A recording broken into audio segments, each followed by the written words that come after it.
This is my PlayStation 4 kiosk from Gamestop. I found this on a local buy, sell, and trade website.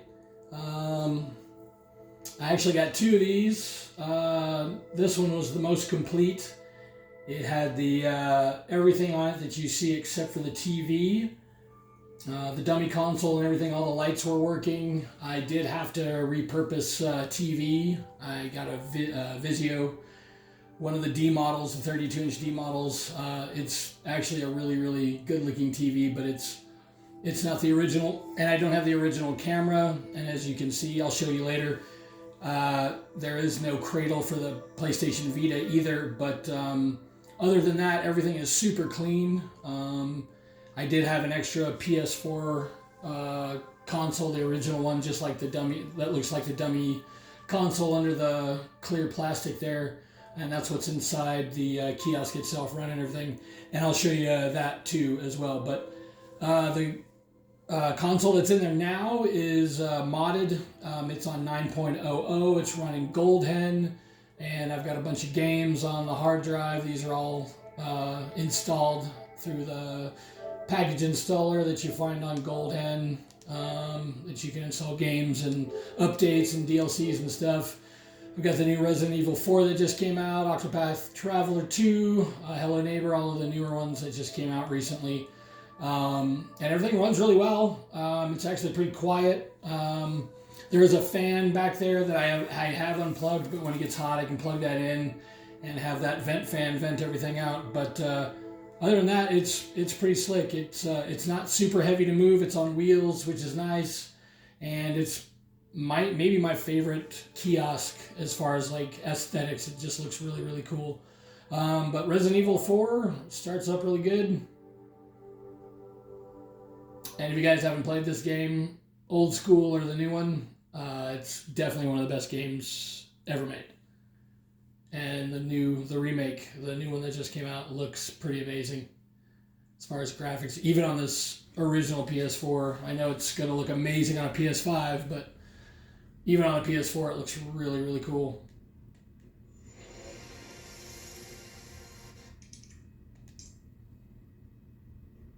But as you can see, up and running, no problem. I haven't put the DLCs on here yet, but I heard they're working really, really well. There's the sound, and there we are. Let me back out of here, kind of close it out. And I'll show you a little bit of the inside of this thing and how everything's running as far as like the internals and what the original console in there looks like. Let's set this little guy back down here. But yeah, the PS Vita, I don't have the cradle for that, but it has all the signs and the magnets and stuff. And there's my Vita.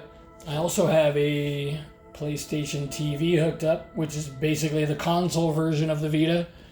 That's hooked up to the TV too. It's got the little PlayStation logo down here. Normally there would be like a Spider-Man or what's the other game that was real popular? Death Stranding was another one with kind of the melty black graphic controller. That is definitely not an original controller for the kiosk anyway.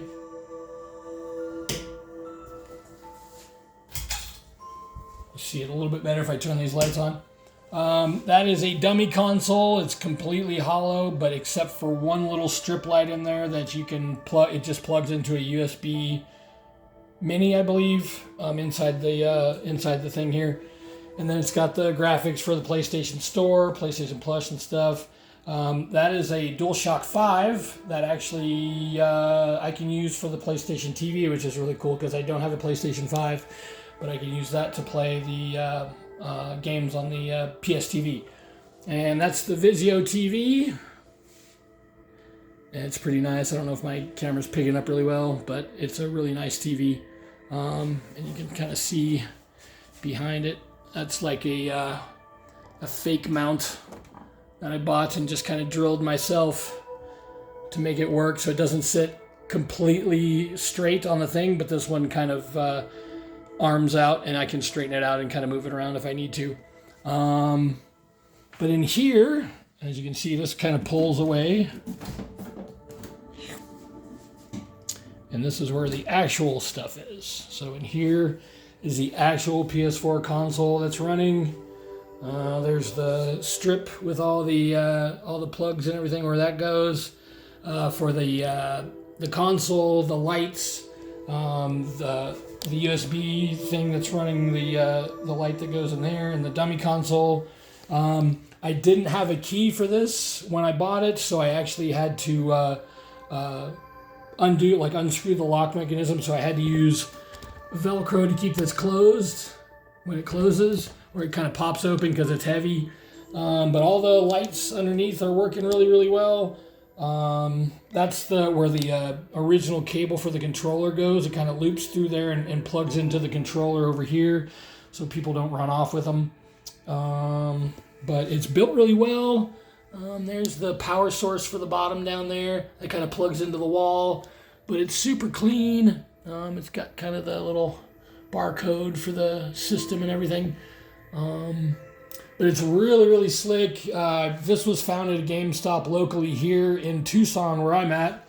Found 2 of them. Like I said, I got both of them from somebody that had them up on local site, and traded the other PS4 kiosk that looked just like this, except it was missing a couple of other things. I think some graphics or something. It was the plastic was definitely scratched more. That's literally the only blemish on there. The rest of it looks really new.